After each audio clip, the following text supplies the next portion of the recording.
এরপর থেকে সে বদলে যায়। যখনই কেউ তার প্রশংসা করে সে মৃদু হেসে বলে, সব প্রশংসা আল্লাহর। সে রাতের অন্ধকারে নিঃশব্দে গরিবদের সাহায্য করে, অসহায়দের জন্য খাবার রেখে যায় দরজায়, কিন্তু নিজের নাম প্রকাশ করে না। তলোয়ারও যেন তার এই বিনয় অনুভব করে। আবার আলো ছড়ায়, কিন্তু এবার সেই আলো শান্ত, কোমল, অহংকারহীন।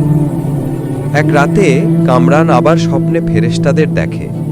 তারা বলে, তুমি উত্তীর্ণ হয়েছ রিয়ার পরীক্ষায়, তোমার তলোয়ার এখন সত্যিকারের নূরের তলোয়ার। ভোরের আজান শোনা যায়। কামরান সেজদায় পড়ে কাঁদতে থাকে, হে আল্লাহ, আমাকে রক্ষা করো অহংকার ও রিয়া থেকে। আমার প্রতিটি কাজ হোক শুধু তোমার সন্তুষ্টির জন্য। তলোয়ারটি পাশে পড়ে থাকে, এর ধার থেকে নরম সাদা আলো ছড়িয়ে পড়ছে, যেন সেই আলো তার হৃদয়কেও পরিশুদ্ধ করছে। সত্যিকারের শক্তি তলোয়ারে নয়, বরং নিয়তে।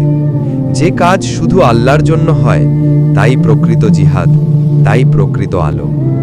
আল্লাহর তলোয়ার পর্ব 13 এপিসোড 1 দেখতে এই চ্যানেলটি লাইক, কমেন্ট, শেয়ার এবং সাবস্ক্রাইব করে পাশে থাকুন। ধন্যবাদ।